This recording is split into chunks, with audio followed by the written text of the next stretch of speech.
Massacre. Metal Massacre. Metal Massacre. How the hell are you guys doing? It is I, your friend, your buddy, your pal, your compatriot, your comrade, your paisano, your hermano, your amigo, your mate, your chum, your friend. Just a whole bunch of the words there, dudes. In English and various other languages, all of which simply means it's me, your homeboy, old D. Randall Bly, a.k.a. Randy B., a.k.a. Grumpy-Ass Old Man Uncle Randy, a.k.a. Roger Brilliant, as they call me in the UK, mate, a.k.a. Sir Noodles Hops a Lot, a.k.a. Big Crawdad of Smoke, like they call me down south in Mobile, Alabama, a.k.a. El Gringo Supremo, as they call me even further south of the border, even there, in beautiful old Mexico. And I am the singer of the rich Virginia-based heavy metal band Lamb of God. How you motherfuckers doing? I'm doing well. Just returned back home from Richmond, Virginia from a little surf trip. Kind of tired. Waves are okay, but glad to be in the ocean. That's what I love the most. Today, my friends, is Monday, June the 3rd of 2024, year of our Lord Cheese and Rice, Anno Domini AD. You guys have some questions for me. First of all, you said you saw us on the Sacrament tour and it changed your life. One of you. So, thank you. Thank you for being a fan. I'm glad you enjoyed it. You know, Sacrament is probably one of my least favorite Lamb of God albums. It is. Yeah, it just is. It worked out that way. I don't know why, but it is. Anyway, the questions you have for me is, will Burn the Priest ever make more music? Well, I mean, it's kind of a weird thing, dude, because there's really no separation between Lamb of God and Burn the Priest. We just changed our names. So, in essence, Burn the Priest never stopped making music, homie. We've been doing it for 30 years now, just about. They formed in the winter of 94. I joined in late summer, early fall of 95 as the first singer. And then we, were Burn the Priest until 99. So, we were around for 5 years, is that? And then just changed into Lamb of God. So, yeah, I mean, we did the covers record and we named it that because it's kind of a throwback to a lot of the music we were listening to growing up and stuff. So I don't know if we'd ever release another album as Burn the Priest. It seems kind of almost unnecessary in a sense, because to us, it's the same band. You know what I mean? We kept going. So what inspired Sacrament? Alcoholism, drug abuse, and bad relationships. There's your answer. We come off two pretty political records, As the Palaces Burn and Ashes of the Wake before that. And Mark and I were like, let's write about personal shit. More on this one. So that includes alcoholism, drug abuse, and bad relationships. It was a dark time in the Empire. Yeah. What's the next phase for Log, for the Lamb of God? Shit, dude. I mean, we got the next phase is this Mastodon tour we got coming up.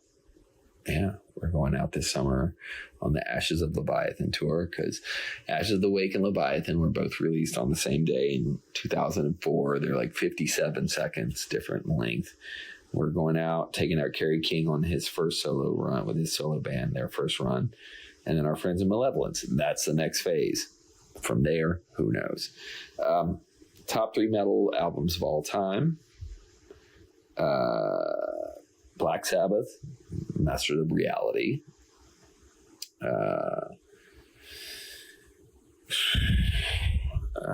Slayer, of course. South of Heaven. I think it's tough between Rain and Blood and South of Heaven, but I'm going to go with South of Heaven today. And probably Metallica, Ride the Lightning. I mean, there are classics, all of those. So, and you say you love me in Paradise City. Thank you a lot. That was very much fun. I hope there's going to be a season 2. I don't know. The guy who makes it didn't let me know anything about it. So I had a lot of fun. I was being a dick. It's a lot of fun playing a dick. I just acted like all the worst frontmen I've ever met. I try not to be that way. Anyway, hope that answers your questions, dudes. And good luck with the show. Maybe I'll see you on it one time. Peace. What's going on, motherfuckers? Welcome back. That was so hardcore. Welcome back to Metal Massacre. Your boys, Lucian and Dustin here, talking all things metal, whether it's fucking hardcore, the angry cousin of metal, or death metal, the big scary cousin of metal, or power metal, the more flamboyant and extravagant nephew of metal. Like, we're here to talk about the whole family tree. Thanks for joining us on another episode. I think this is like, we're almost through this first season, man. We're making headway. It's pretty fucking wild that it's gone this fast, especially with every other week releases like we do. It still feels like we're just getting moving, but it's like, I don't know, months of time. Fuck, like stuff has definitely been going pretty well, though, I'd like to say, for our own opinion. And I mean, shit, right off the top, I mean, hell, shout out to Randy Blythe for giving us the time of day to give us that cool message. That was really nice of him. I think, like, it's starting to get weird for me getting all these messages. And I mean, honestly, I got to take a second and just say thank you to all our patrons. Patreon.com/Metal Massacre for helping us afford to get like little messages from people like this. And like, shill them a couple bucks and be like, hey man, we got some questions. Right. You know what I mean? It's honestly a great way to do like a written interview style like that, where it's just reading a Rolling Stone interview, question, answer. And who knows? Like he kind of hinted at the end, it could lead to something in the future. Maybe we'll bump into him one day and be like, hey, let's do a quick little on the spot interview. Yeah. Like, again, you never know. Whatever we can get for you guys. I had no fucking idea that Sacrament was his least favorite album. And that's interesting because I think that's one of their best complete albums. Right. Well, I mean, fuck. Sometimes as an artist, like, you do things not just to like sell out or break it apart, but like just to, like, nah, like this is gonna fucking bang, so we should do this, we should do this, we should do this, and then creatively it might not be anywhere. I mean, fuck, not so much with one band as much as the other, but like I've been in plenty of projects where someone's like, hey, what about this? Throw that concept out there. I mean, by the time you get the master back, it sounds nothing like the fucking demo. Like, not you're even, like, what is this? like, not even just tones, but like how you make it change and like move patterns. Then you work with the producer, and like, so then listening back, I'm sure it could have just been a difficult creative process. Could be fucking a million reasons. Well, he said drugs, alcohol, and bad relationships were the key motivators of that album, and I was like, damn, okay, that'll take you to a time. I think that might be why it goes so hard. Yeah, well, because like it's such a heavy, dark album for a death metal band, whereas like their other stuff wasn't that dark.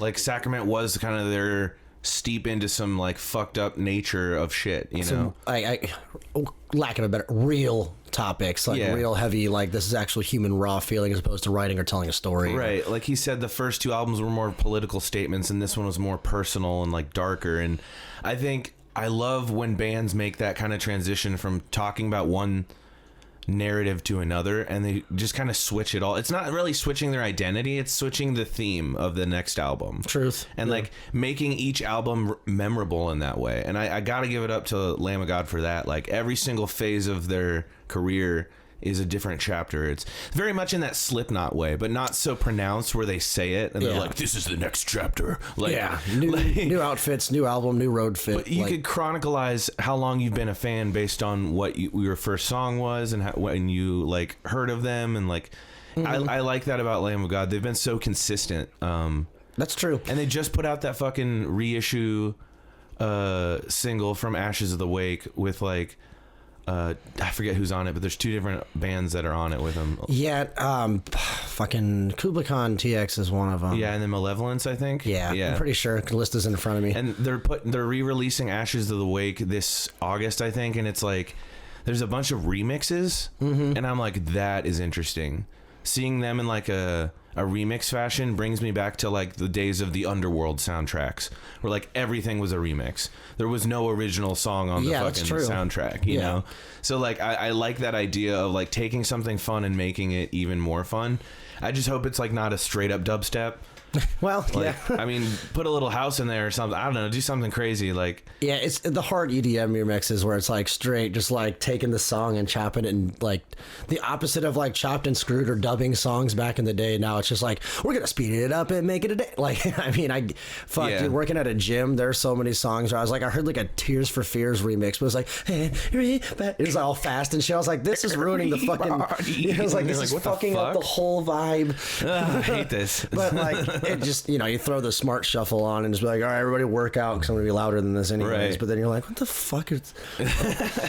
So I'm excited to see what that means, though, because like maybe more bands will start reissuing music. I know. I mean, it's been a thing for a long time, but I get what you're saying for sure. Like in this newer style. 96 Bitter Beings, which is the new project from the guy who started CKY, Darren. They reissued a bunch of songs on an album called Return to Hellview. And it's just they just were like, it's pretty much them like going over to CKY and going, gimme, gimme, gimme, for like 8 songs that they already recorded with CKY. And then he just re-records them as 96 Bitter Beings, and I'm like, here's the thing, they're worse. Like, it doesn't sound as good as the original. I'm sorry. I haven't listened to it, but I respect the entitlement behind him, because like he did write a lot of that, he was such an integral part of CKY that like, well, sure, who's to say most of the songs aren't his anyway. But like, I think what was happening was like he wrote a whole bunch of stuff that wasn't CKY, and it was like an album and a bunch of singles, and then he released it and people were like, cool, like dude, like what are you doing? And then like it didn't take off probably how he wanted, so he goes, oh, I'm going to take a bunch of CKY songs. I guess I see the logical. Like, God, that's so weird. It's just such a weird thing to me. Yeah, I guess, I mean, like I said, I can see the logical moving parts to be like, this is what I should do if this isn't garnering the attention that I need. But like, I don't know, man. Like, it's existed for so long on its own. Why fuck with it? Right. Why do it? I mean, like remastering songs, it's cool when like, if like when Ride the Lightning, like he brought up, it's a great fucking album. When they remastered it, I mean, yeah, it just sounds better on modern speakers, because even though there's like negative amounts of bass in a lot of these, even when Cliff was there or wasn't there with Newstead, blah, blah, blah, Metallica in specific, like old speakers. Yeah. That's why people never gave a shit about bass, and it's been an old joke, which again, nowadays, I mean, it's still a funny joke, and I don't matter, but like, I think that more so just because technology's better. Let's be honest. All those, like, I don't even know if we said it on this podcast, but everyone said it. Think about it. Like those old Beatles shows where they had like 800,000 people in like Indy Speedway. Yeah. Whoever's in the back can't hear a fucking thing. Yeah. Like, they're not hearing it. Much like nowadays, there's just like the connective tissue to be able to move sound better and more speakers. But yeah, back in the day, it was like connective tissue. I like that. That's a good way to put it. PVPAs on a stage in the middle of a fucking football field. Fucking delay towers and shit. Ain't nobody hearing it. But like, and especially in cars, like you didn't hear it. But so like remastering songs, I guess the point is that like it makes a lot of sense to me to redo that nowadays. If you have older projects, they're even in like the thousands where just tech is just better. Right. But yeah, changing it, amending it, or doing something like that where it's just like, we're going to remaster, but not really. We're going to redo it and then re-release it and it's mine now. But like, yeah, but we still have our versions of it out there, and people are going to listen to that more. Why do that? Right. Yeah. It just doesn't make sense. Like, I honestly didn't mind the album that he came out with that new band. I was kind of willing to give it a chance, even though like I heard a bunch of stuff about this guy. I heard he was just not a good guy, and I was just kind of like, ugh. Wow. Like I felt it was like I was torn between like, do I support this or not? And like I saved like 5 of his songs off that new album because I'm like, they are good, like objectively. Mm-hmm. But I'm always gonna like prefer CKY. Yeah. That's just my whole bag. Be wary about it. Be wary about it. Well, but also one last point on that. I think it would be really fucking hilarious if CKY like re-release a bunch of other CKY songs, and it was like Return to Hellview 2, like, and they just kept fucking with each other. Like, I think people would get into it, and it would make it like a little more popular again. Yeah. I mean, that's honestly, again, just like anything. I mean, fuck, how does garnering attention? Like, hell yeah. I got the lingo today, bro. Well, no, I'm just saying that's good that you said that, because that kind of like ties into the main topic of this discussion. Was we were going to talk about shock rock. Yes, and I guess. Before we even get into that conversation, we should define it. Sure. Like, what do we define as shock rock? Well, okay, so first of all, off the top, just because we should, give him a good shout out, we talked to Vinny from Belushi Speedball, who again will come up a little bit later, but yeah, stay tuned. He'll be towards the back half of this episode, but really fun conversation. Definitely fits this narrative we're and it got spinning. us thinking, like, during the conversation with him, because like I said, we always do these in parts where we have our more topical thing, and then we can get the interview because people are busy, they're on tours, they want to promote stuff, so we do the due diligence as best as we can to like release them around it.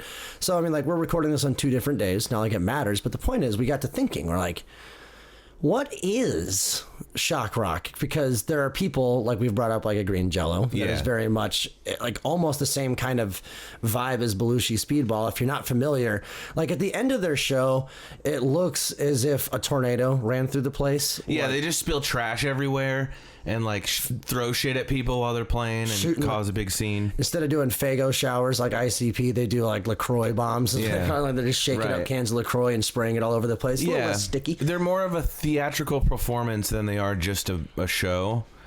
And that kind of got us thinking, like, well, there's a lot of good bands that do that. Because he brought up Bill Manspeaker from Green Jello, who we're now playing more shows with this year. Going on them another little. Oh fuck! Here we go again. Like, we're doing it again, pretty much. Actually, this year I thought I was out, they're calling me back in every time. But yeah, damn it. Actually, because we brought him up a couple times this season, just because it's been actually relative each time, and it was like such a cool experience. And then we just got the offer to do it again. And my heart went, yay!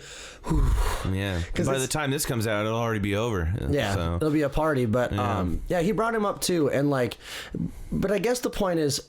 Yeah, we're not gatekeeping it, but we just wanted to have like an open, like, okay, Gwar is shock rock, right? I don't think that's gatekeeping to define, because we're not making the end all be all. I would define, this isn't like the permanent list of what is the truth. This is just our opinions, but I think shock rock to me is when anyone goes on stage and they make some kind of appearance, music, theme, anything that is overtly shocking to normal people. Right. And when I say normal people, I mean people that don't go to shows, people that fucking stay in their houses all day and watch Fox News, and they're like, oh, Marilyn Manson, oh god, people like that. The people that are meant to be shocked by this shit are gonna be like, Rob Zombie looks like a big demon zombie person on stage, and I don't like it, and there's devils and blood and girls with their titties out, and my kid shouldn't go to that show. Like, they've always been that genre to push the boundaries, and like it. In my opinion, it started with guys like Alice Cooper and Ozzy Osbourne. 100%. Yeah. Like, Ozzy biting the head off the bat was like the biggest thing in the world for decades. Yeah, calling himself the Prince of Darkness. When people were like, dude, what? Right.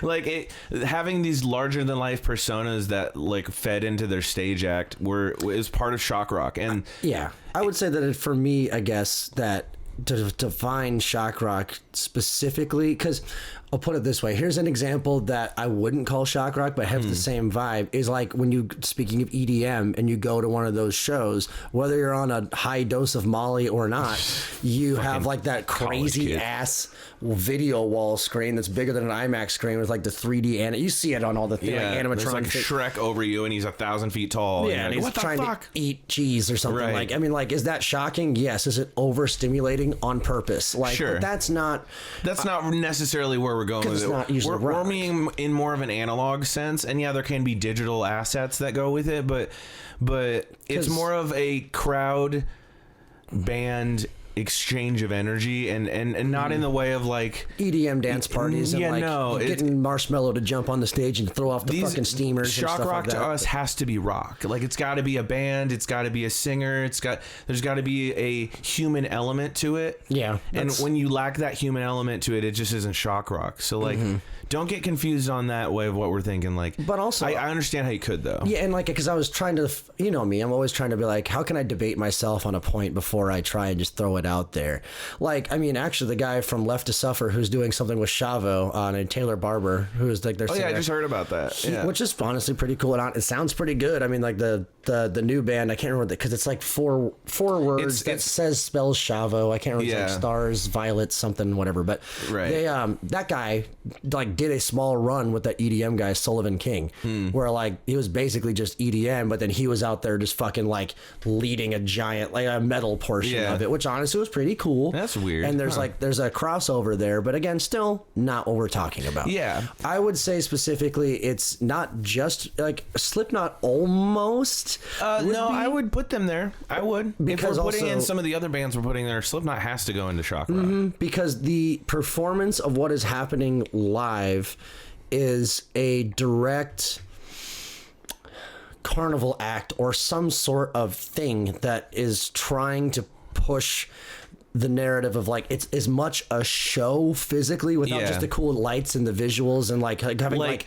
Rush do a laser light show. No, like it's putting on a performance that you wouldn't get when other people are basically usually just focused on playing the music and having a great stage set. If there was a place like Las Vegas that did residencies but for only metal, there'd be a whole fucking street of shock rock shows. Yeah, it makes sense. You know what I mean? Like there'd be a whole fucking street where you can see fucking all these bands every night for months on end, do different shows every night. I feel like that'd be cool. But yeah, that's kind of what we're talking about. So like I said, Alice Cooper and Ozzy were the ones that kind of started it when I was a kid. And then obviously I heard of Gwar, and Gwar was just like honestly one of the biggest shock rock bands that has ever existed. Not only because their stage show is different every tour and bloody, but it's so controversial. It's so fucking gross. You're gonna get splattered with a gallon of fake blood if you're there. They literally cannot play at certain venues. They won't take them. They won't take them because they're like, we have to hire a cleaning crew after you stain our fucking floors with fake blood and do all this fucking chaos. And the demon dicks all over the place. Right. It's like, it's nuts. But Gwar is like one of those bands where it's like musically they're solid. They're really good. But they're so insane. They're known more for, which is why obviously like Alice Cooper and you know, Ozzy, as we've mentioned a couple of times, Rob Zombie, everyone knows their songs because of how much commercial huge success they had, and it's spreading out and being pioneers of stuff.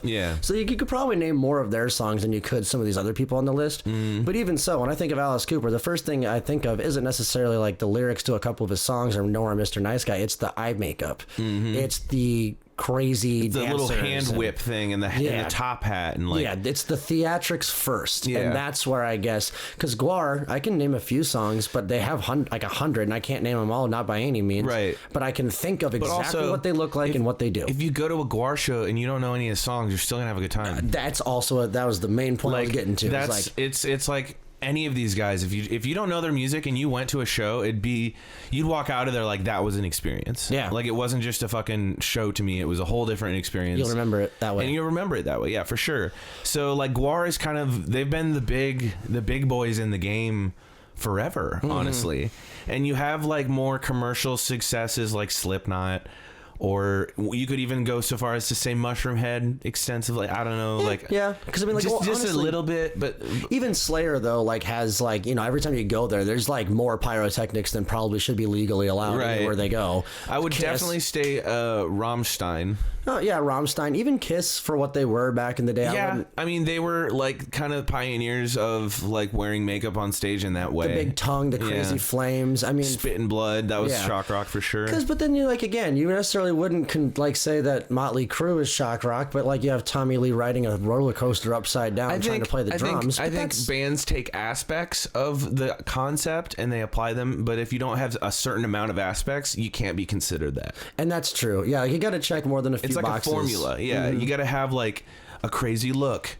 You got to have a weird personality or character that you are. You got to have some crazy stage theatrics, whether it's Belushi Speedball and you're fucking getting rowdy and crazy and throwing trash on people and spraying them with stuff and being a goober and like just having fun, like in the more punk sense of it, or like Green Jello. It's an entire random, every night is different, but it's a collective of musicians that kind of all just play their time and then play together. And there's a whole bunch of crowd participation, just like Gwar. Yeah. Where you have like that kind of expectation that if you go to one of these shows, you're going to have that like next level of participation with the band. But then you've got bands like you've never heard of before. Like I guarantee no one on this show has heard of Lordi. I haven't. I think they're like Finnish, and they're like the Finnish or Swedish or something like they're from one of those. They're Scandinavian. They're like fucking Norwegian or some shit. They're Vikings or something.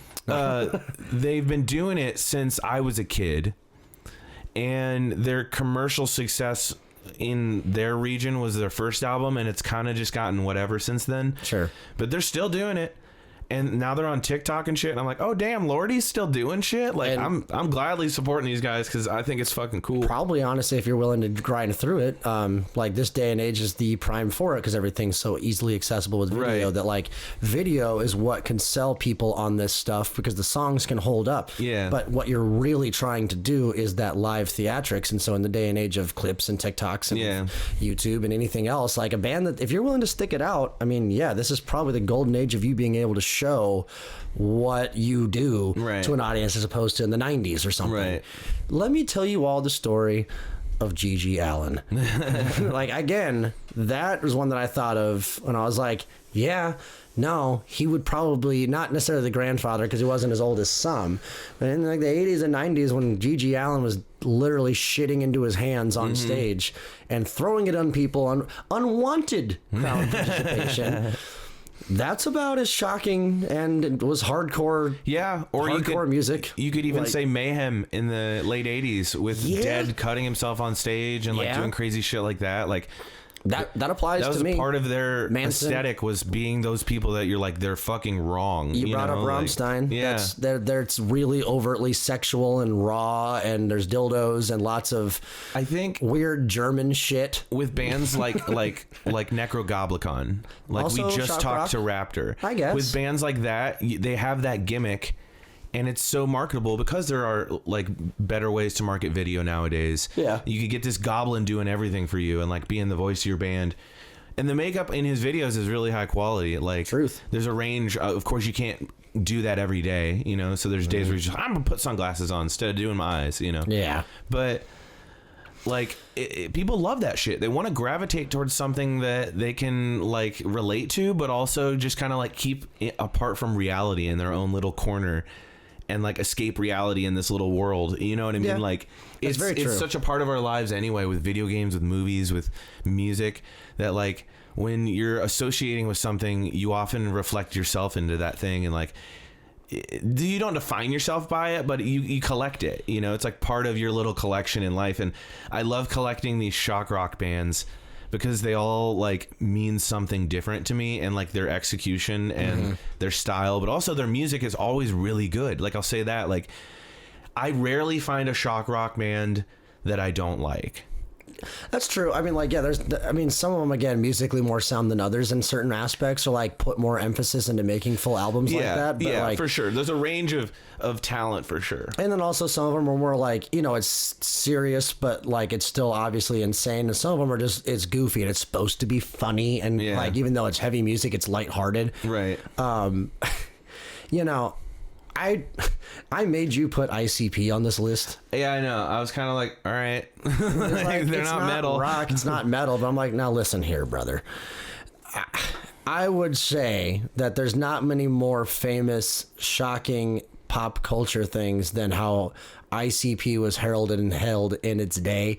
Like they're still out there, they're still doing shit, and they're actually like, I think that they were just on one of the wrestling programs again not long ago. Like they're out there doing their thing, they're doing their rounds. They actually just came and played the Waiting Room, like not here in Omaha, like not a month ago from recording this. So I mean, like, but back in the Gathering of the Juggalos is spectacle, and how they held the Fago showers, obviously, and like they're usually doing some backyard wrestling, like almost during it. And they used to be in their own backyard wrestling game. They basically pioneered it. Yeah. Like there are people that are still like getting, plenty of fame on TikTok on like that superhuman. Oh, for sure. There's still they have a literal cult following. Like, so I mean, like it would be hard to make a list about like shocking live talent acts that doesn't include them. Sure. They to me get the asterisk. They deserve that shout out because Missy Elliott's in the Rock and Roll Hall of Fame. Right. Okay. So like if she can have that, they can be in our list. We can do it. Okay. But one that I found that I was like, I simply by name alone, I gave it a chance. And they toured with Necrogoblicon after the tour that I saw them on this year.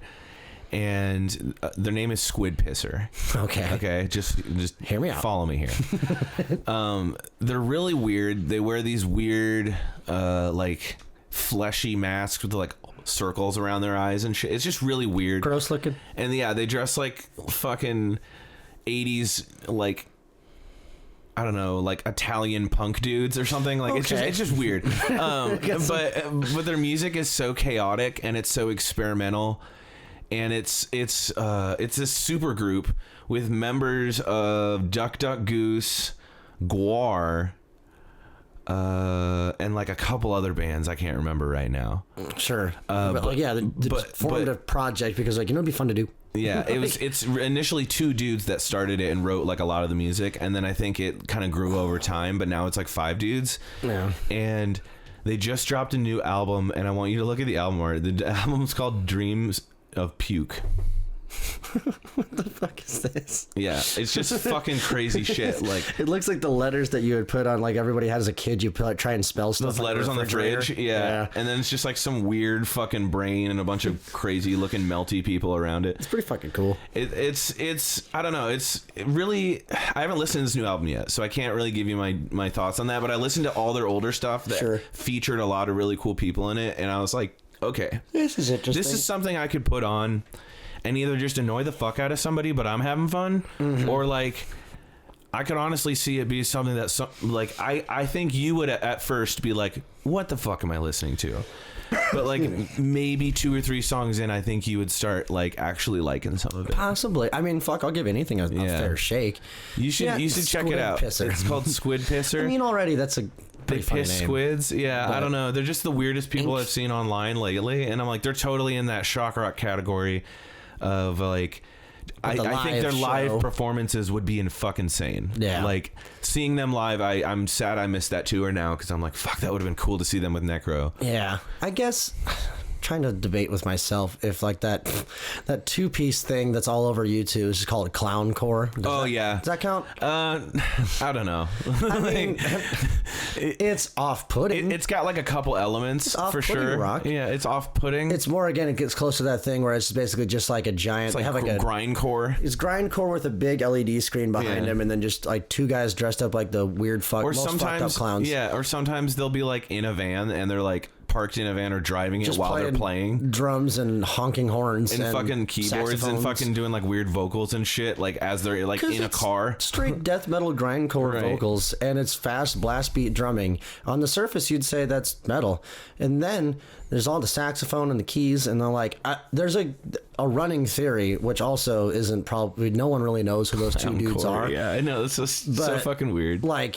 there are 2 prominent musicians that like, they're wearing like full suits, not just because it's like the creepy clown look, it's because they have like tattoos and stuff that they don't want anybody to see, so it gives it away. But everyone thinks it's 2 like relatively prominent people in like a band that's something along the lines of like Between the Buried and Me. They would only kind of do that weird experimental range. I'm just throwing someone out there. I don't know if that's one of them or not. But like that's the running theory with those 2 dorks. And I mean, then there's that touring act, Mac Sabbath.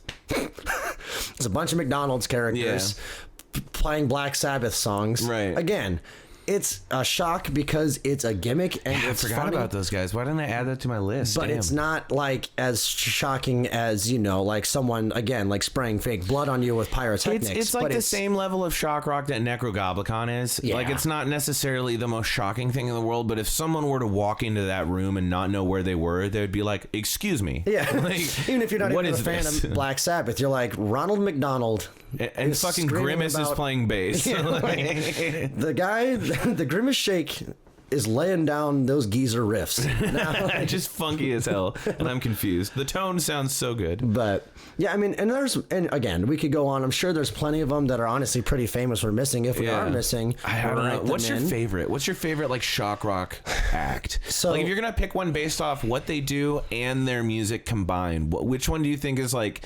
fucking Christ, standing out the most to you? Not the most successful one. Which one do you personally think like fits your style the most? Yeah, like for me, because if I'm gonna like purposely like I'm gonna go do that and like go see something like that. Yeah, I mean, yeah, that should be the question. If you had a free ticket to one of these acts and you had nothing to do tonight, I'd go to Gwar again. You go probably. To Gwar? Yeah, I'd probably go to Gwar too, just because it's so intense and like I've never been. My mom saw them once in like the 80s when they were first coming up, when they were in SF, because I think they're from the Bay Area, I think. But there's one that I did want to shout out because I don't think they're necessarily like local. Yeah. But let me see where they're from, actually, if I just Google them, because they're called Elbow Deep. Elbow Deep. Yeah, I remember you talking about them. So shocking death punk gone wild is how they're billing this, and I believe because I've seen them play in South Dakota. I can't, it doesn't on their about say where they're from, which is very apropos for people. Illinois. So yeah, they're Midwestern. Here's the thing. It is very much closer to that G.G. Allen range of things, where there will be blood, and it's going to be real blood, and it'll be all over. There will be blood, but like it is still it's again death metal punk. It's got a vibe to it. They usually play a couple of songs after they get warmed up, but then while they're playing, it's literally, and I think I even mentioned it like during the interview a little bit, it's an ECW hardcore match with Mick Foley the entire fucking set. I swear to God, slamming on each other. There are people running through tables. They're like they're trying, like their bass player is literally just wearing a pair of tighty whities, and that's the only thing he's wearing the whole time. And usually they have a fat guy that's much like their basically it's their John Goblikon. He's just there to cause mayhem, and he's just hitting people with the fluorescent light bulbs that explode while they play. The singer, because I remember seeing them, I was like, this is fucking insane. It was like, if you want to buy any merch, don't. If you want to like give us a tip for weed money, don't. Take all of your money and grab that staple gun and staple it to me. And they're like, okay. So if you wanted to buy a shirt, you'd be like, first you got to give me the money. Instead of like give him $20, you just staple it to his fucking nipple, like with a staple gun. Just That's so horrible. Yeah, like so. Oh my God, it's making me cringe up. This dude's got like so much cringe. $180 on him in 5s and 10s, but like all over his body, lots of blood. He's cutting himself like a lot of the times with like the little razor blades that they have underneath their like with the when wrestlers need to like make a small cut, they like hide a razor blade. He's basically just like doing that to himself the whole time. Like every picture of these guys is just him and his whole face, like that meme with John Cena where he's just a whole face of blood. That's every show with these guys. Jesus Christ. And they're just a bunch of dorks, it looks like, that are like run like pro wrestling on the side and have this band and do that gig. Every single time I've seen someone, I would not be able to go to one of their shows. I get thrown through the drum set. Like, you're not even playing drums. There's not even drums anymore. It's just a guy yelling in a microphone. I think you showed me a couple of these videos when we were researching for this last time we were recording. I was like, let's look up some bands. And you showed me this. And I was like, what? Oh, no, I got it here. Yeah, that's crazy. Elbow Deep. Check them out. Is their music good? I think so. Yeah. If you like the style of, like, again, it's like deathcore. It's grindy. It's punk, it's fast, it's angry, it'll get in. It's exactly in that vein of what we're talking about to define it. It's not to say it's less about the music, because that's what gets you on the road. It's more about the show and then the theatrics and what they've been able to garner and gather some in, like getting on these tours and starting to get more notoriety because they're putting all this shit on TikTok, and people are like, that's going to get taken off TikTok, because there's people fucking each other up. But they're got like 10,000 followers now. They're starting to do something. Shock rock is very wrestling. Yeah, you know, it's the same fucking premise. It's you're going out there to shock people and to get them on your side. Larger than life kind of personalities and egos sometimes, and performances. Like, I think it's a really fun genre to kind of dip your toes into. If you've never heard of any of these bands, or you've never really actually given them a chance, like, you know who they are, but you never really listened to them. Don't bring it up on Spotify. Yeah. go find a video. Exactly. That's what I'm go saying. watch a video of them playing a show. Get kind of the feel of who they are. Maybe go to a show. Yeah. And then listen to their music too, because like, Of course. these guys are like the unsung heroes of the rock metal genre. They're doing this crazy performance night after night after night, Much just like like a a wrestling wrestler. crew. Yeah, and like putting their bodies on the line, and like they deserve more than what they get. I think a lot of these genres that we love and appreciate that are so niche, they're never going to get commercial success like pop. But it's like such a shame that like more people don't know about them. So I'm always trying to tell people about bands like that. Like, Yeah. listen, I can tell you about Cannibal Corpse or Dragon Force or 3 Inches of Blood or any fucking band you want to hear about, but I'm going to push these weird ones, because if you can take this weird shit, all the other stuff I'm going to show you is going to be fine. Yeah. I can show you a Cannibal Corpse album or a cattle decapitation, okay. and you will not freak out. Yeah. Like, so it's kind of a good way to get people into a heavier music, is find those niche bands and see what they like about it or what they don't like. So I agree, man. one thing I fucking don't like, though, you know what I fucking hate? Leaving the house without like a balmed up beard. Oh, God. There's nothing It's worse. disgusting. I look like a fucking coal miner or a fucking moonshiner that's Greasy just bastard. coming out of the woods, you know, like, hey, Sonny, give me some whiskey from the store. Here's $1. Like, it's not fun. I hate it. And especially as a guy that's trying to just let his beard go, it's a dangerous fucking journey. It is. Like, I'm constantly dodging and weaving with my beard and trying to just make it look normal, especially now that it's getting so fucking long and girthy. And that's why, thanks to our sponsor, Big Dobbs Beard Balm. You're looking the only good, bud. beard balm I fucking use. I got Bay Rum. It comes in a variety of fragrances, excuse me. But really beard easy to oil as apply, well. really good to use. Yeah, I haven't gotten the beard oil yet, but I'm going to get the tattoo balm soon. yes, actually, When I met Dobbs, the owner of this company, I met him at Static X with the wife, and we were just talking. And he loved what we did, and we loved what he did. Right. You know, like both vice versa. And I was like, you know, I want to do something with you. So we set up a promo code for you guys. If you have a beard or if you have tattoos and you want to fucking take care of your shit and you maybe want to try to get laid once in a while, this is how you need it. listen, we're metalheads. We don't shower a lot. We wear the same clothes. Sometimes we smell. But the one thing you can control is your beard and your tattoos being on point. So go to bigdobsbeardbalm.com/buy and use our promo code METAL for 20% off. Every time you use that fucking code, it really helps us out as well, afford more opportunities for the show. And it helps you look like not a piece of shit. Yeah. Like, dude, look at yourself. Pause this podcast, look at yourself in the mirror. How's your beard second. look? Come on. Now that you've done that, Dustin, I think it's time that we get into this episode with Vinny from Belushi Speedball. I'm 100% in. What's up? You're listening to Metal Massacre, the most metal podcast on any fucking platform. I'm Lucian, the weirdo with a beardo. Sitting with me, as always, my co-pilot in crime, Dustin Peters. And we got a treat for you guys today. We got Vinny from Belushi Speedball on the phone with us, hanging out. He's like, guys, I'm going to step into my car. I need the silence. I appreciate it. Like having that focus. I feel the respect, Vinny, and I appreciate you. So thank you for joining us. I love your band. Dustin loves your band. Before we were recording, we said Dustin's been listening to you guys since he was a youth. Yeah. A little boy. So he has a whole different appreciation. I more recently have gotten into your stuff, but dude, gotta love the craziness. Just starting this interview off right there. Gotta love the craziness behind this band. I love every song off this new album. Thanks, man. Yeah, that's awesome to hear. Thank you guys.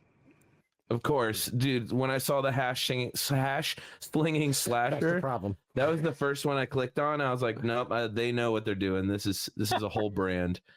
And yeah. I gotta ask right off front, like, whose idea was it to name the band Belushi Speedball? Oh, that's actually my buddy Lee Heisinger. At the time when I guess I would have been 23, and I was working at a car dealership, and my buddy Lee is like, he was a salesperson. I was just moving the lot around.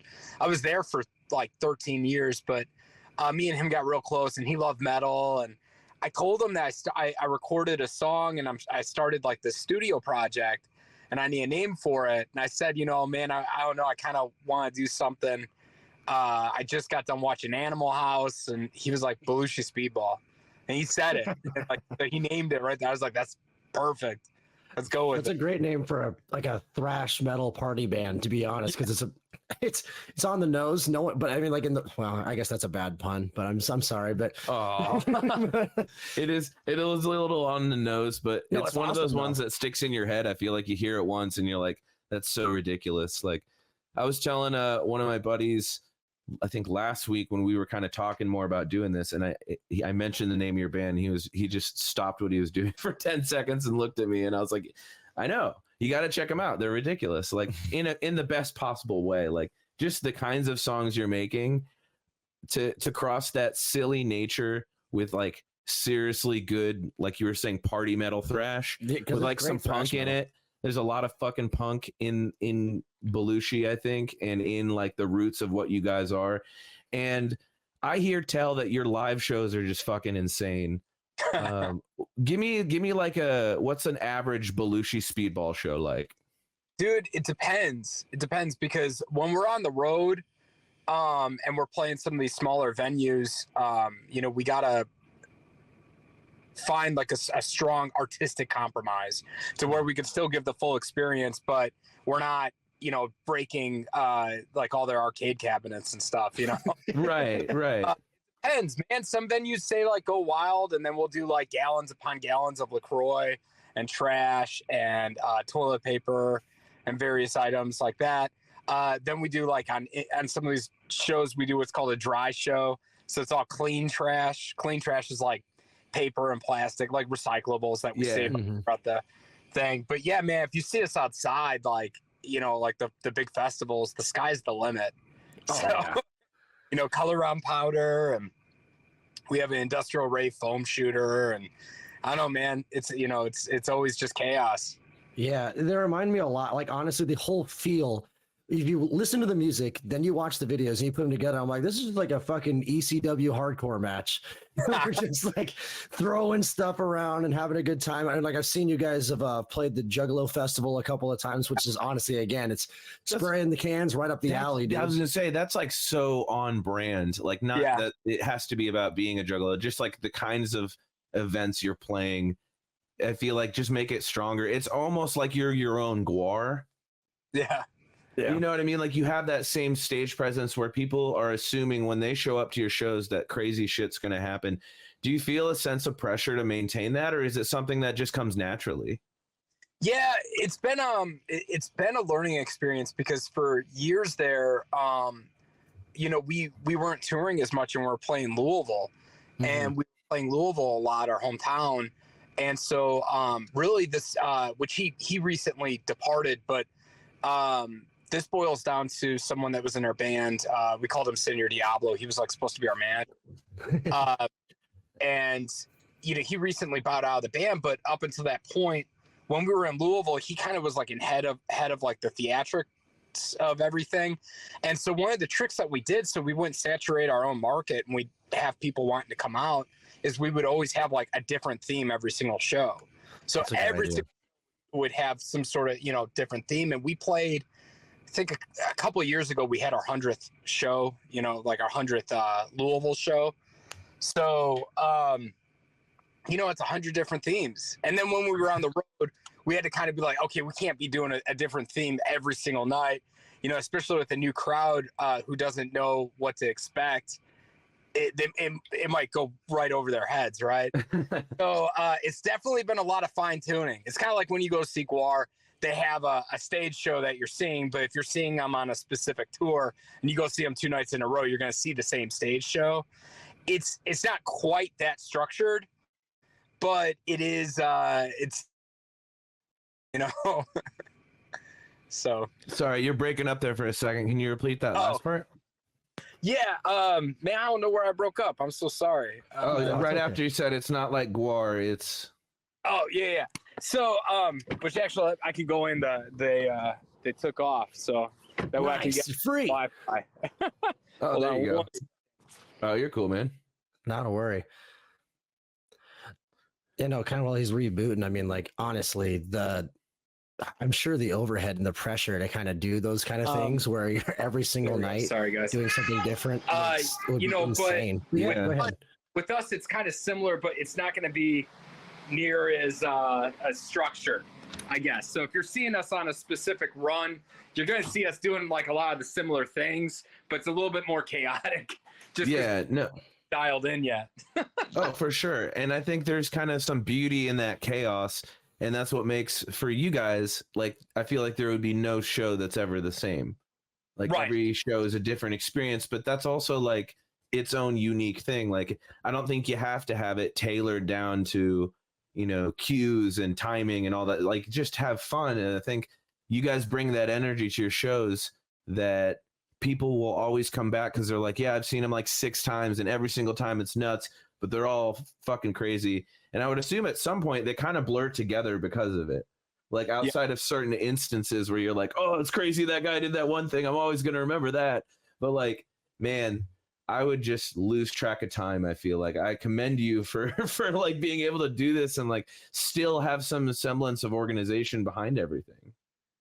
Yeah, man, it definitely is a blur because we've done a lot of different stuff, and you know, again, we're still fine tuning it. I think that's the most important thing for any artist is to always be trying to improve things and make it better. And so we're still growing, we're still learning, you know. Yeah. So tell me about Stelkira. Like, how did that come to be? Was this something, were these ideas you had all along and you were like, let's throw them all together in this awesome album, or was this something that you guys just started to kind of work on recently?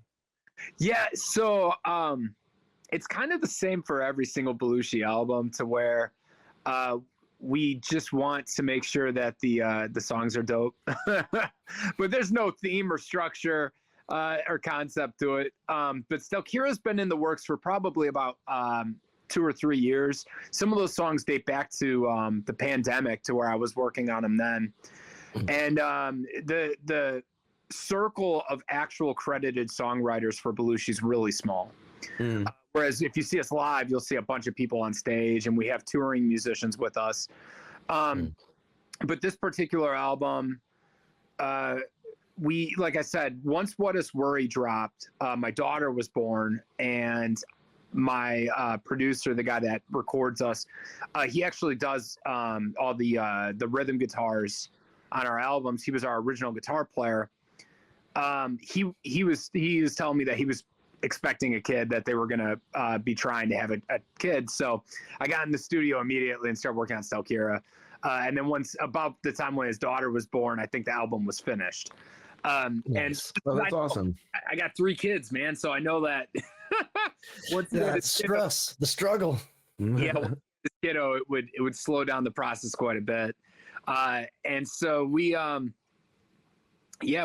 pretty much, like I said, had it been working out for quite a bit. The difference with this one, though, compared to the other albums, is Jameson Land joined us as a guest soloist on What Us Worry, and he became our lead guitarist, and he collaborated with me and helped write a lot of these songs with me.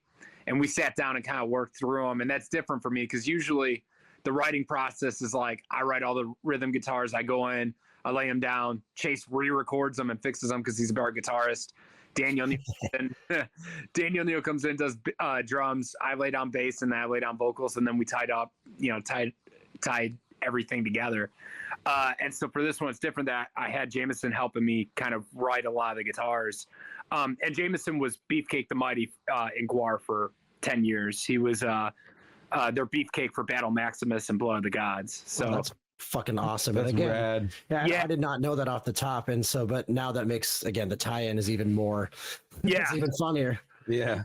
It's funny for him because he's like, I feel like I can't escape this kind of band. Yeah. But, yeah, he's a good friend of mine, and that was a whole snowball of him kind of getting into this band. Yeah, man. So that's, I guess that kind of answers that. I don't know. I was rambling a bit. That's But I love it. Ramble on, brother. That's what we're here to do. Yeah. I gotta ask. I'm a big mommy myself, and I think you know where I'm going. Like you named one of your songs "Garth." Let my family go. Yeah. obviously that means you've been listening to YMH for a long while. That's one of my favorite podcasts. Did you get into listening to it probably because you're on the road quite a bit listening to podcasts? Do you have other favorite ones besides ours? So, man, I wish I could take credit for that. I see a lot of YMH clips, and I've listened to some episodes, but I'm not the diehard YMH fan. That's okay. That's Kyle. He was our old guitar player, and he does the verse that's not my voice on there. Nice. Yeah, he's a big YMH fan. He's a huge podcast fan. I think he's starting one up himself. But he showed me all the Garth Brooks stuff a couple of years ago, and I thought it was the funniest freaking thing ever.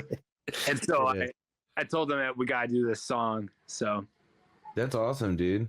Yeah, no, I didn't figure there was too much to that because I was just like, no, I'm gonna like these guys. They're like the exact same sense of humor I'm sitting in with like eventually like you guys have hilarious names of songs but again the music holds up so strong behind that in the live show from what we've seen is honestly again besides just wild and it seems unorchestrated, it's orchestrated chaos, and I think you'd have success in pretty any city you went to trying to party like that.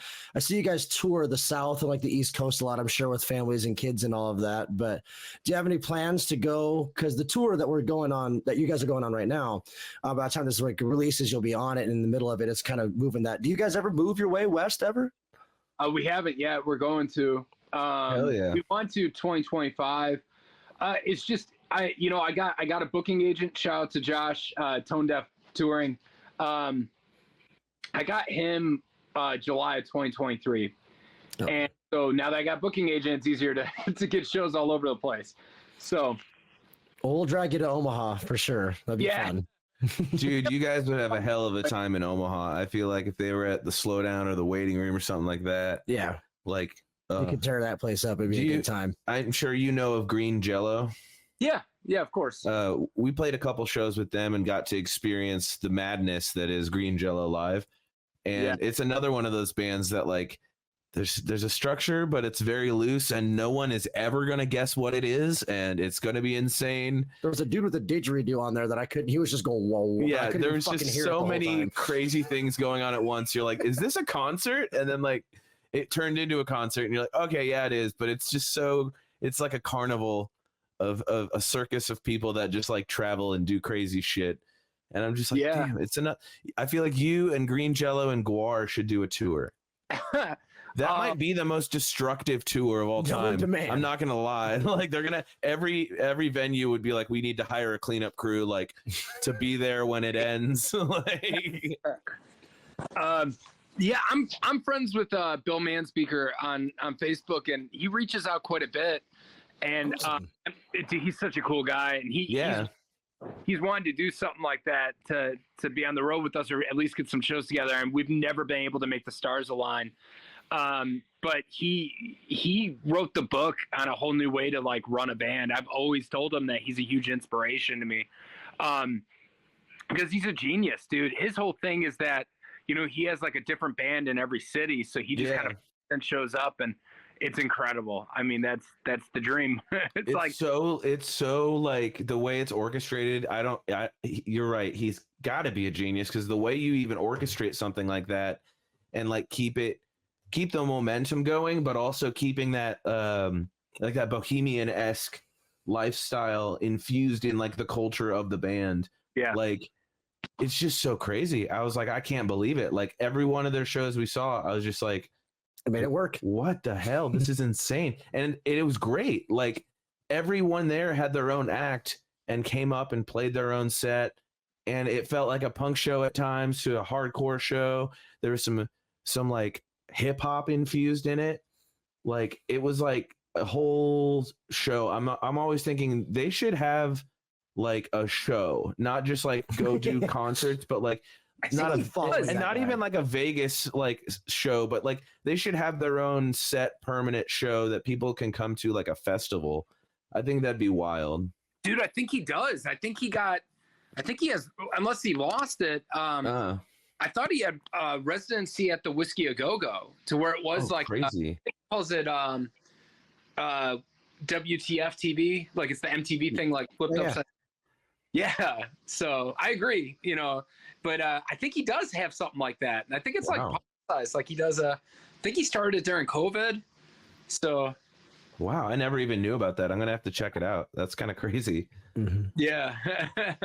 I don't know if he still has it going. I'd assume. I know he's touring, so. Yeah, always touring for sure, man. Yeah. So I mean, you guys have had a lot of like EP singles and that kind of stuff, which is great, and now like a few like full-sized albums. And in this day and age, it's kind of, I always like to ask every artist this because everybody wants to just release everything as individuals, as like individuals and singles. But when you have that many concepts and you have a producer and touring agents, you want a big live show to a tour with a full album behind.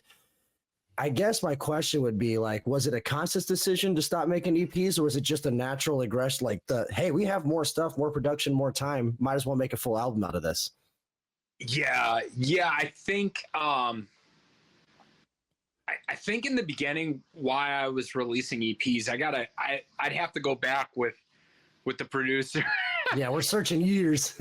You probably remember this. So, because Belushi's existed for 11 years. But I think in the beginning why I was doing EPs was so that way I could feel like I was progressing.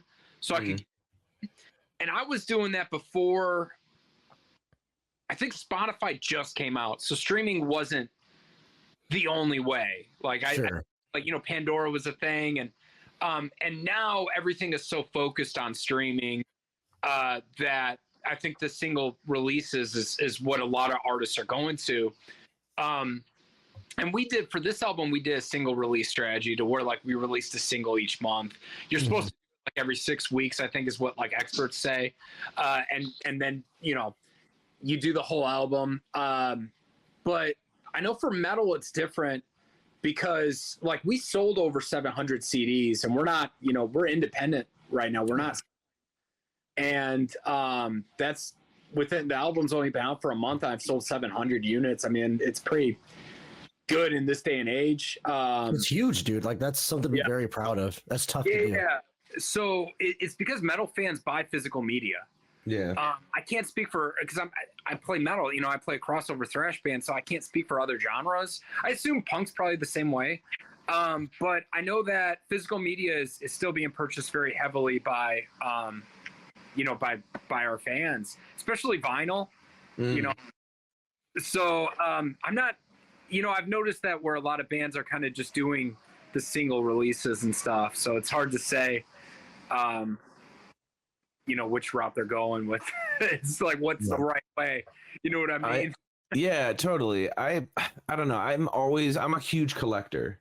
Like I collect everything. I probably have some kind of like something wrong with my brain that causes me to do it all the time with like different things. Like I have so many collections, but one thing I love collecting is vinyl because it's just personal.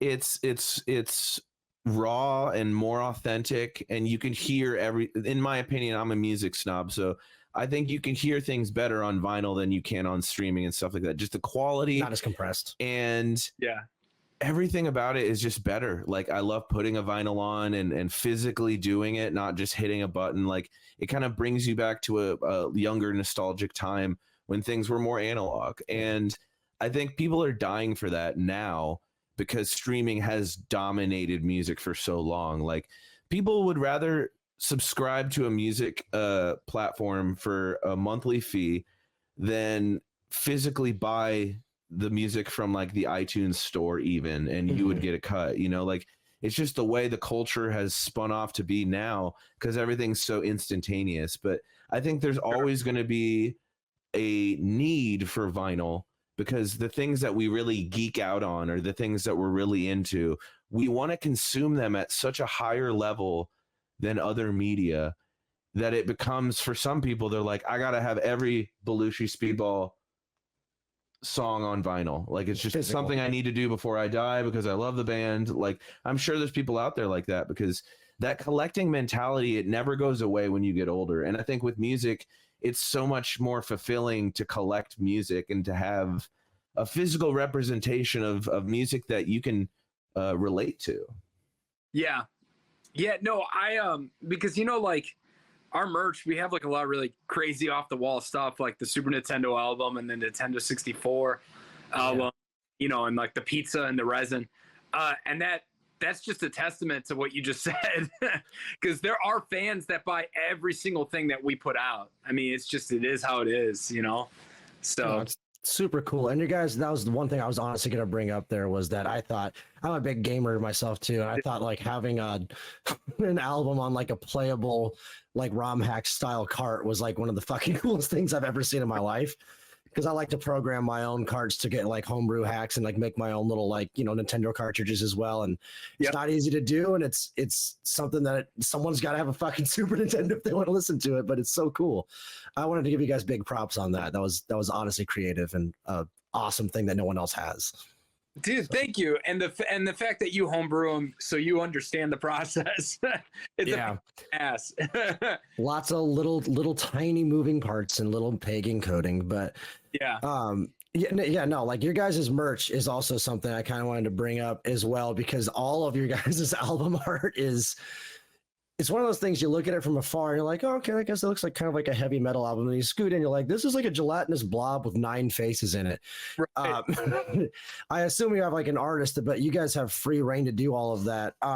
Do you guys do like some of your own art from way back in the day, or if you had a guy this whole time? Because they're all really good from the very first one that was like regretfully supported by Senor Diablo? Yeah. So endorsed. Yeah. So from Stella 1, Stella 2, so I guess that would have been 2021, somewhere around there. 2021, yeah. 2021, yeah. That was Andrei Bozikov. And so he did Municipal Waste, Art of Partying. And he's been, you know, Toxic Holocaust, he did Chemical of Consciousness. And like, if you're a thrash metal band, he did your artwork. So like, he's our art, like he did everything for us. And so I go to him and he's awesome. And he's so professional and he's got quick turnaround, to the point that this album, Stelkira, actually has alternate art. So whenever we do drop the vinyl, it's going to have a different artwork. Yeah. So like, I doubled down for this album with him just because like, he's that cool, and anything I tell him, he's just like, hell yeah, let's make it happen. He just makes all this, you know, chaos. Prior to him, I was using someone called someone from Louisville, an artist. Her name's Yoko Molotov, and she's really, really good and really fast. I mean, like couple days, and she'll tell you like, hey, I got this many people in front of you. So like, and she's very reasonably priced. So if anyone's looking for that style art, you can hit her up. I started going to Andre just because I wanted, is actually our buddies in Australia, Head in a Jar. I saw their art. I was like, holy crap, like that's really cool. And so I was like, I want that. And then I was like, I asked them who did it, and they told me, and I was like, oh shit, okay, perfect. Yeah. I love that you have a song called Ripping Off Municipal Waste. Yeah.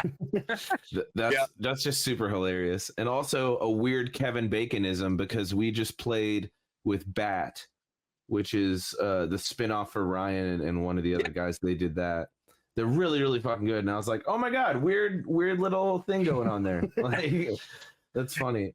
Dude, I love Bat. We when we got to play we played Milwaukee Metal Fest with the Waste, and I got to hang out with them backstage and actually tell them face to face, because they kept getting bombarded with that question, like, hey, did you hear this band? Like Tony Farista got asked about it like 3 or 4 times in interviews when they released their last album. And he was like, I remember hearing it in the last interview. He was like, yeah, I heard the song. He's like, tried to talk to me about the new album, but yeah, I heard it. So like, I got to actually tell them face to face, like, dude, I'm the biggest fan. Like, I wouldn't be doing this if it wasn't for you guys. And they're like, yeah. And they're like, dude, we know, man. And they basically joked. They're like, yeah, we just joke that, you know, because Phil is in Cannabis Corpse, and they just joke like, we know how Cannibal Corpse feels now. Yeah. So, but yeah, I got to talk to Ryan about Bat also, because Bat is like the sickest, dude. They're so good. Yeah. Dude, their set was so much fun. Like the energy, 3 dudes bringing that much heat. Like, I had a lot of fun. I bought a shirt and a vinyl because I was just like, this new album kicks ass. Like, I'm really into it. So I can't wait to crack that open and start playing that. But when are you expecting to have the vinyl for the new album? I don't know. Whenever I feel like it. Well, let me know, motherfucker, because I'll buy 3. Yeah, I don't know. Yeah, I haven't even gotten into that process yet. I'm letting this just kind of do its thing and Hell yeah, doing really well right now and getting that attention, and then I'll go ahead and I'll figure it out and I'll drop it. So maybe towards the end of the year, maybe next year, somewhere around Hell there. Yeah, that's awesome, man. I can't wait. I'm serious. I'm gonna buy one myself because hell yeah, I want to see what the alternate art looks like too. Like you just awoke that collecting mentality in me by saying with the alternate art. I was like, oh god, now I need this. Like, well, dude, I'm a collector myself, man. I'm super nostalgic. It's part of being a 90s baby. yeah, agreed. All my old action figures and stuff. So I mean, I'm What else do you collect? Like, what are your most like treasured collections that you have? Dude, I have it over here. Hold on, I'll grab it. Yeah. Oh shit, he's gonna show. It's show and tell with Vinny of Belushi Speedball. Have it.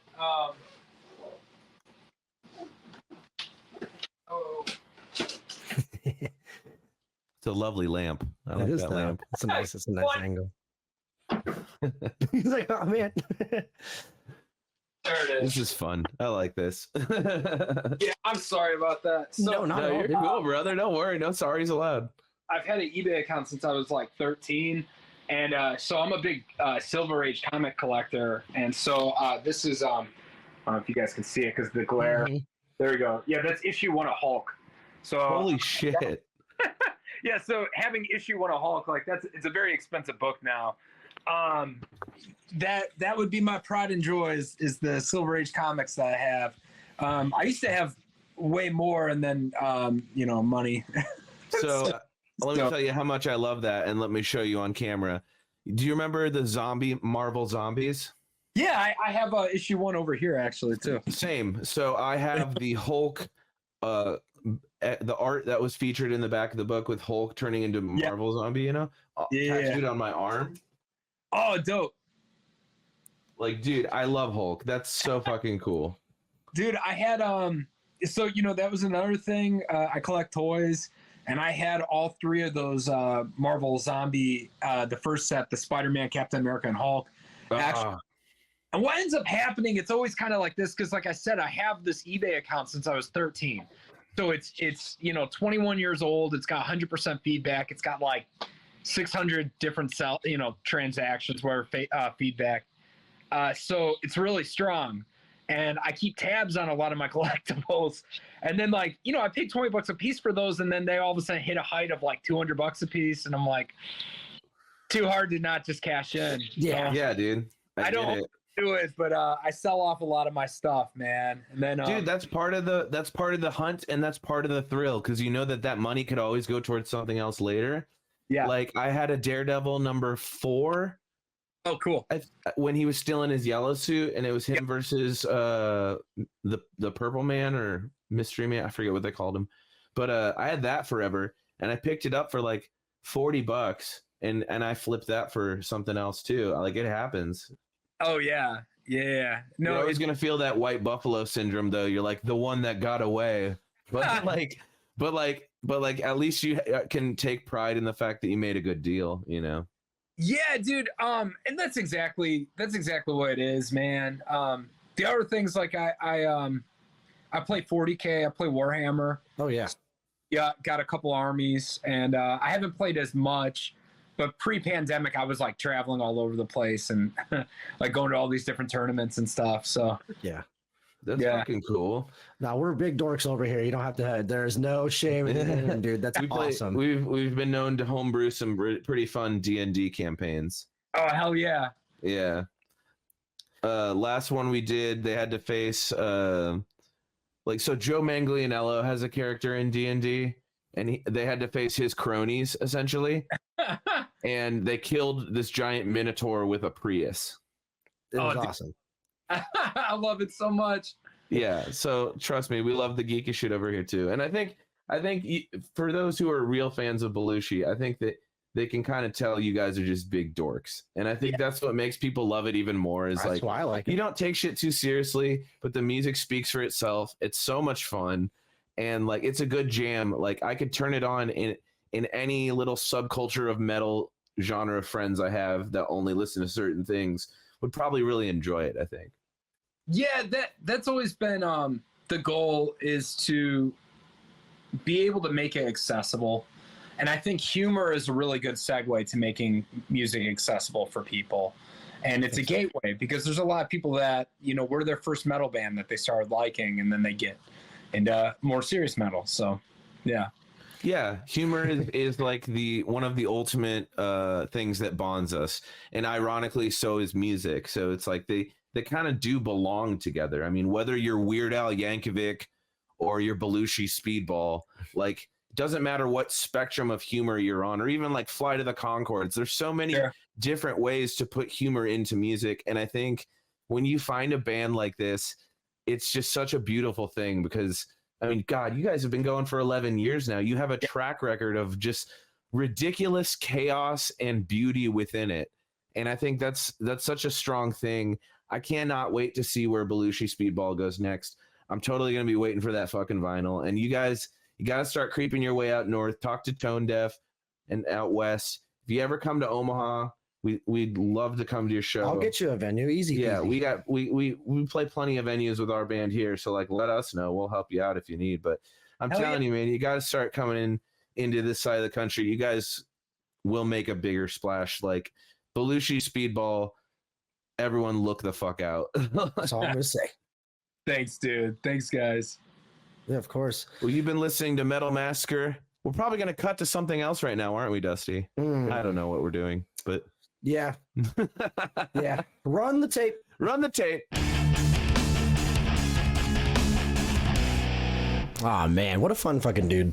Yeah, he was super nice. Yeah, I love interviews that no backhanded compliments. I love interviews that like go perfect, but I love the ones just as much where it's just like, I have to I gotta go inside. Hold on, dude. It's like it's so much fun. Like that stuff, or like when we it's more real, like we're not trying to sit here and bring you a completely polished like piece of content. It's gonna have little fun little moments like that. I mean, like honestly, and again, I mean this with love, Vinny. You were awesome. That was a lot of fun. And thank you for showing us your fucking Hulk comic. That was cool. Like, and your collection and all your stuff. Like, did not have to be that awesome of a dude. Really was, and we appreciate him for it. Like, I'm always listening. I listen to like a lot of sports podcasts, and you know, like with sports podcasts, a lot of the times.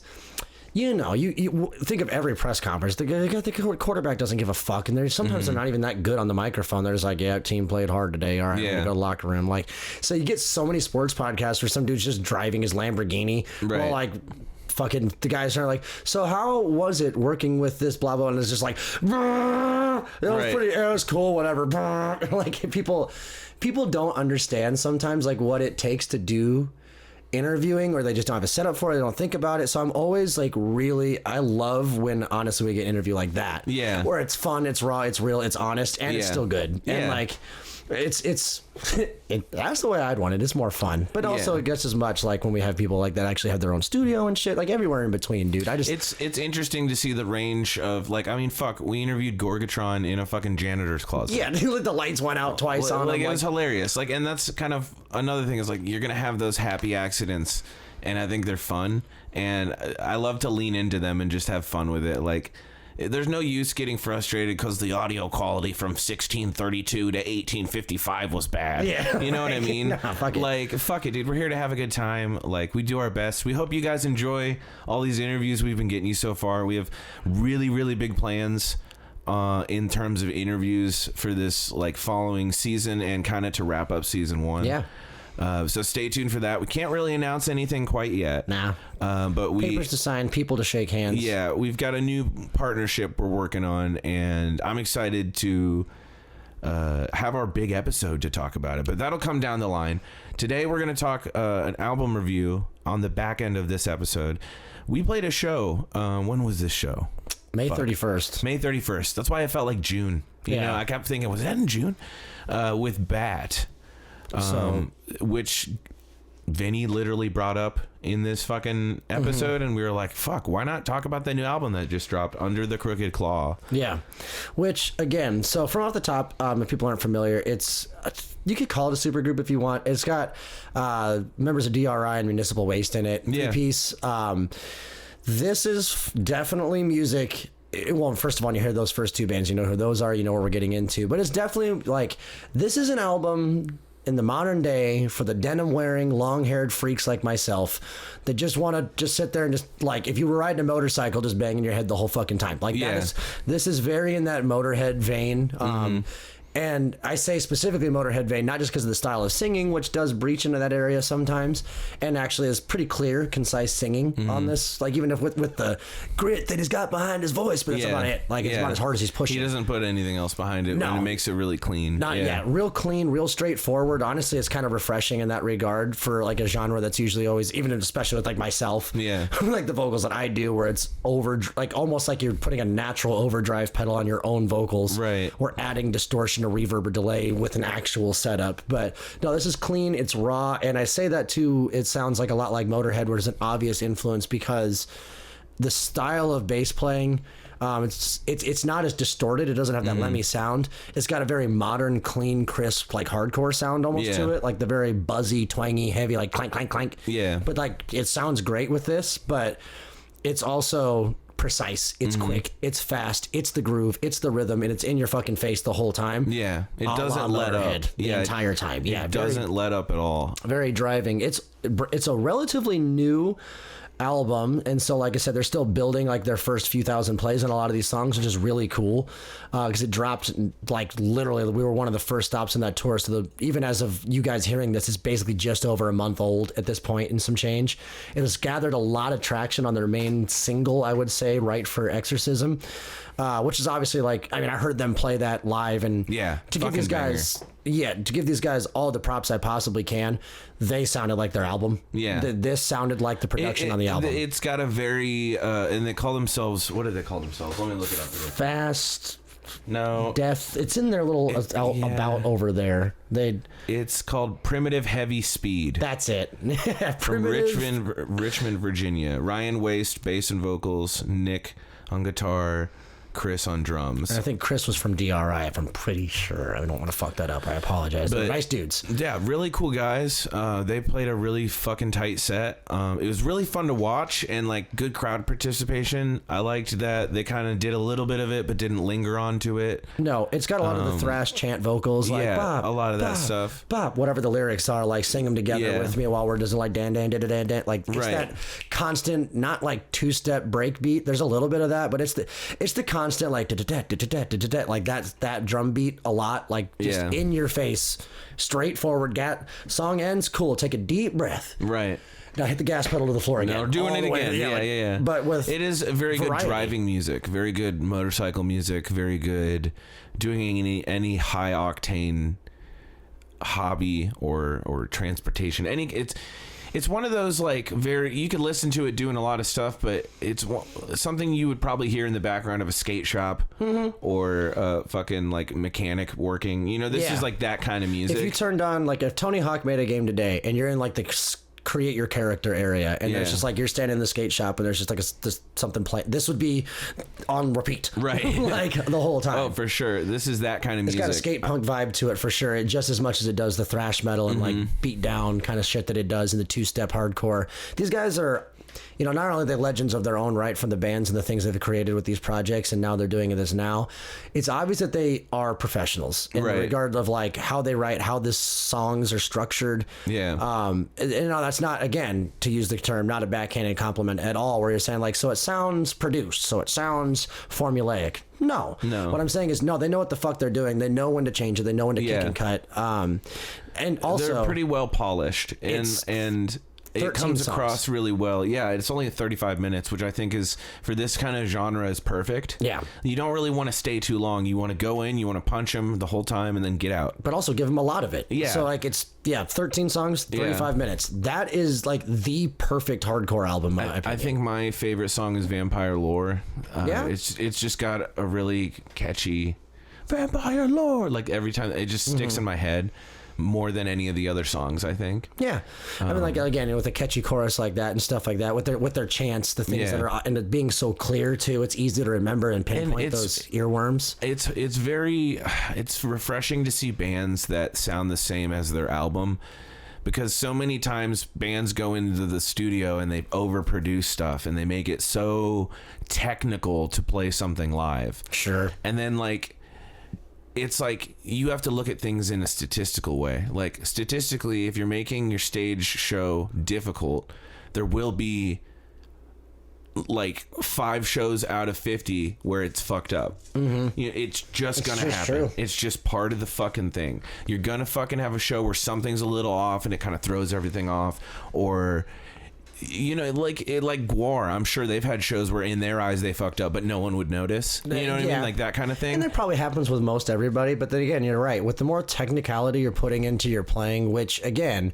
with specifically metal, like a lot of people that listen to it are also musicians themselves. Yeah. Unlike maybe pop, where some people just like to listen to it for music's sake. It's a very musician-friendly genre. So you're going to get a lot of people watching your fingers on the fretboard or like doing that kind of stuff. So there is going to be that judgment that you always get. But also, I think that, in this style of music where it does lend itself to musicianship, and a lot of the only thing that makes it different is when you do throw those technicalities in, the more moving parts, the more apt you are to fuck up. Yeah. And like, I mean, you can have someone like Geddy Lee playing the keyboard with his feet while singing and playing bass guitar, but that dude's like a prodigy. I wouldn't be surprised if Bat kept blowing up. They're already like a well-known fixture. A lot of people know him. I mean, fuck, Vinny knew him. You know, like they and because of their other projects, they have these pre-existing relationships that they can like use to do stuff with Bat, and I think that's a really smart idea.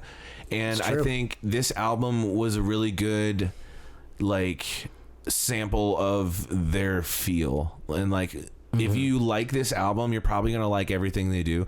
And hey, if you don't like it, you're probably not gonna like anything they do, because they're very one direction. They're not one note. They're not one trick ponies. They're one direction. They're sticking to their genre. They have one genre, and they're middle of the roading it in a fucking chopper. And that's just their style, and I like that. Sometimes it's not my favorite thing in the world, don't get me wrong. Like, I like certain things at certain times. My tastes are constantly changing and evolving and regressing and going forward and backwards. But you're telling me, brother. Yeah, this is totally something I could put on at any moment and just have it on in the background and enjoy myself. Yeah, if this is what you're in the mood for today, though, like you can't miss, because you're gonna. Hopefully we just uncovered a little piece of gold for you to be like, oh fuck, nice, I got 3 albums to go, and just like, I'm gonna go fucking. If you're in the mood for it today, now this is gonna be perfect. And again, this is their first album, Winged Change, was 2016. Then they had an EP. They had a single or two kind of come out as they're doing their thing. But now this is again like one of their first, their second like full length album they're putting out. Album artwork's great. They had vinyls. They had all sorts of really kick-ass merch when we played with them. So if you see them live, scoop it up. Reasonable price too. They're not asking like $100 for a hoodie. They're out there looking like they're just trying to make some money off what they're doing, so they can go to the next gig and keep doing the road dog shit, because they were honestly, again, professional, really good, really tight. I can't say honestly nothing but good things about what the live experience was compared to also just listening to this as it would be as an album. And like they have some real notoriety, like you said. I would say this is like, if you're a thrash metaler at all, or if you like that range of that kind of stuff, this is your favorite band's favorite band. I think if you like Belushi Speedball, you'd probably like that too. 100% you would. Like, they're in that same driving punk feel with different avenues of that. I'd say Bad is a little more thrash. Yeah, a little grittier. And Belushi is a little more punk. Yep. And hardcore. And they kind of meet in the middle somewhere in this weird fusion of sound they both kind of share in common. But yeah, I really enjoyed Bad. It was a fun show. I like this new album so much I bought it on vinyl. Yeah. They only printed like 1,500 copies of it. And then I got like a really sick long sleeve shirt. Really nice too. Like again, the album artwork really big on that thing. The vinyl itself is cool. Like there again, that all just lies into like, as much as you at a certain level, you can be a professional of anything, but it's those kind of things that you see it where it's like, these guys are still just playing the same music they've wanted to play since they were a 19-year-old punk ass. But and they're in their probably 40s to 50 now, most of them. But they're still, that's the experience that they're showing, and you can hear it in their songwriting.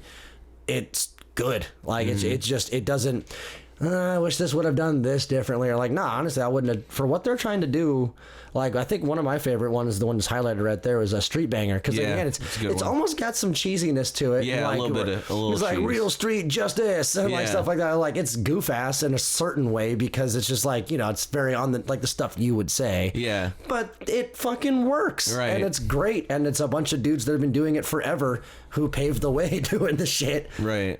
I mean, Municipal Waste, again, if you're like a fan of like Havoc, Jungle Rot, like all of this kind of stuff where it's like a little bit more death metal, death tech, you could still enjoy this. Yeah. But yeah, like I said, this is for put on your goddamn cowboy hat. Yeah. Drink some Jack. Oh yeah, this is a good, I would love to hear this in a bar. Fuck around music. Yeah. I would love to hear this in a bar if we ever had like another heavy metal music. Bar. Yeah. Oh, that's so great. That's so fucking cool. Yeah, shout out to Bat. They were fucking amazing. Check out Under the Crooked Claw, and maybe see if you can get one of them vinyls. They might be selling some of them online for all we know. I don't know. We talked about that with Vinny too. It's just like you want to hold a piece of physical media nowadays, and it's so rare. No one's car's got CD players, and you really don't there's no reason to. But if you're at your house and if you're someone that really enjoys music, or if you're someone that's listening to a metal podcast, you're obviously deep in the weeds with the shit with us. Like, you're probably someone who likes to listen to music around the house. Having a vinyl is one of the coolest ways to do that. Not only supporting that artist and making them some money, but yeah, like, of course, if someone's got a CD, buy the CD. If someone's got whatever it is, I mean, like one of my bands, we don't even do anything. It's all digital, downloaded QR codes. We just we hand them out, and like just sends them to links. And if we're asking, like, one of them is like, hey, if you want to pay $1.99 for it on Apple, that'd be fucking awesome of you. Yeah, $4.99 for an album. We'd love for you to do that, but we know what this is. Right. But then when you get to a point where you can start making vinyls, I mean, Molten has physical CDs, and I can't tell you, especially just because of the style of music that we're making, that people are still like, got any physicals? We're like, actually, we do. And people are like, people don't have them anymore. That's so cool. I just want to throw this on my fucking work desk. Yeah. Like, you guys will be on my work desk with nobody else, because nobody else has fucking CDs anymore. Yeah. So, and I do think that obviously at a certain bigger level, every bigger band, for the most part, I'd say at least like probably 80% of them have some sort of physical media you can buy there. But it's also because they have a label or the money to do so behind it that's backing it. I really want to do a vinyl sometime. That'd be sick. Yeah.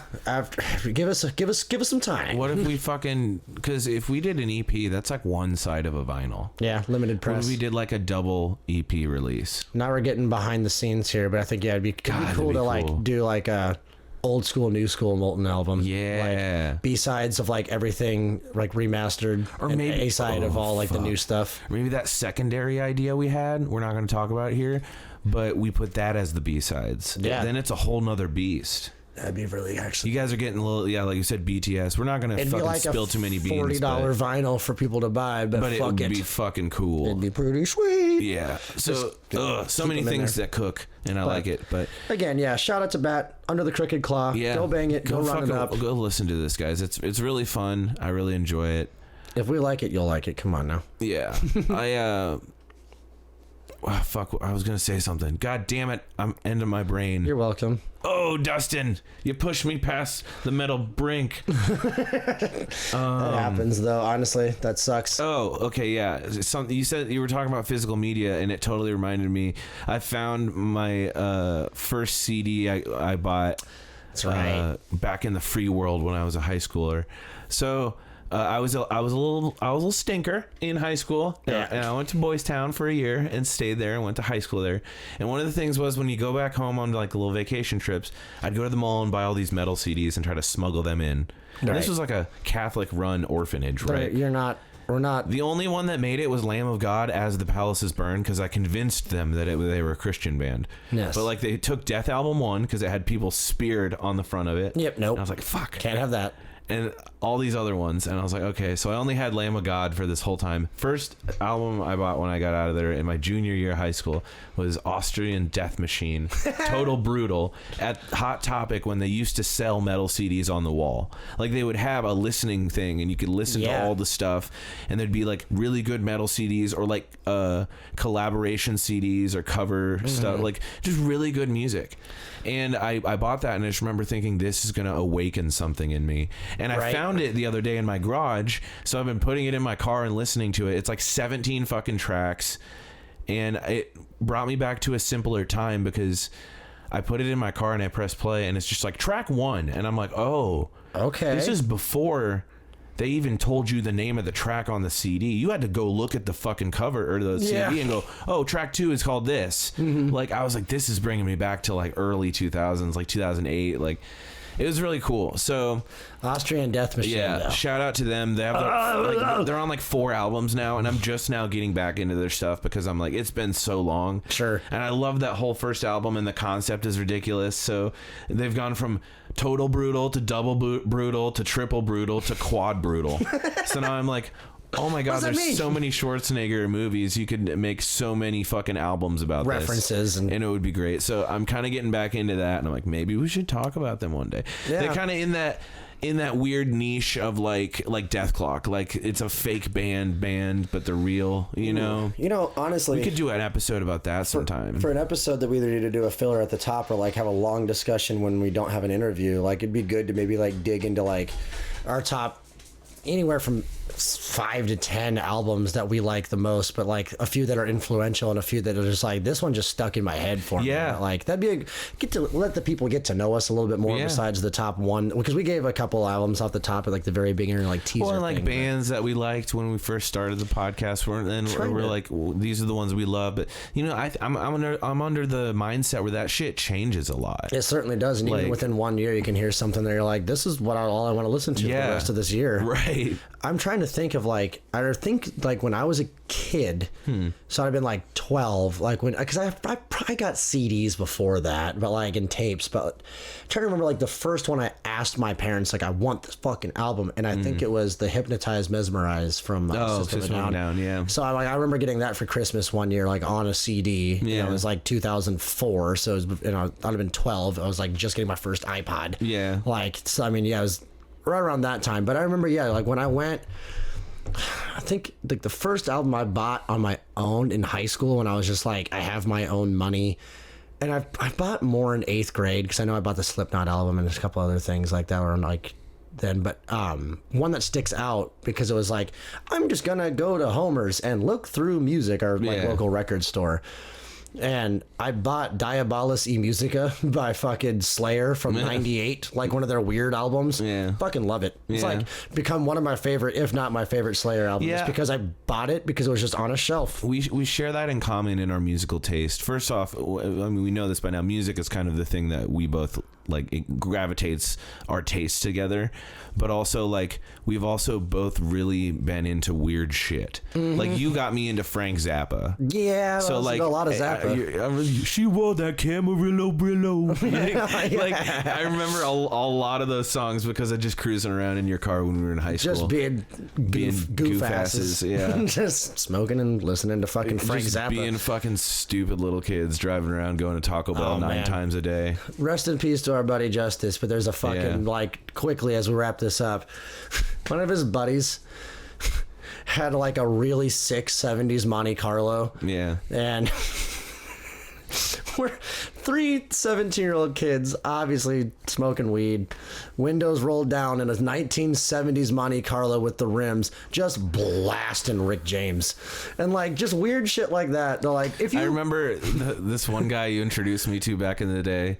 And I think his name was Samson. That's who I'm talking about. Yeah, and he also had a silver truck, and there was a CD stuck in there that was stuck on one song. Yeah, and it was stuck on "Fame" by David Bowie. So he'd Fame every time he'd pick you up and we'd go somewhere, it'd just be that song every fucking where. And I'm like, God damn it! It's the 9th time I've heard "Fame" today. Like, don't care. So fucking annoying. I love me some Bowie. Like, yeah, dude. I remember a lot of that shit. Well, that's why I still like David Bowie. Yeah, honestly, right? Because of that. It's a lot of those moments that kind of define us as older adults now, is like we still look back on those moments and like something about it, so you gravitate towards like, oh, that song, that show that was on, you know, like those things. And it's just fun to see those things continue to grow.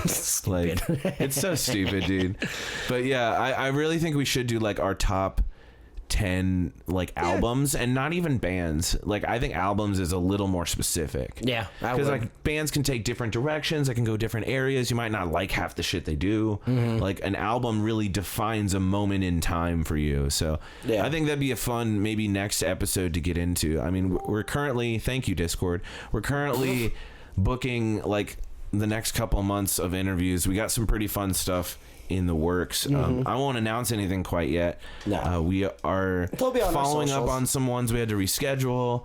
Yeah, just check the Instagram, Metal Massacre Podcast. We post everything there. And hey, if you made it this far in the episode, I would consider you a fucking Metal Massacre super fan. And if you want to support us, the best way to do that right now is that Patreon, or we do have a new pop-up, very limited time merch store until we figure out a different avenue place we want to go for merch. Get the stuff printed, so on and so forth. We found a really good one on Printify. I like the quality of the stuff they do. The link is hyperlinked under merch in the description of this episode, so click that and see all the cool stuff we have in there.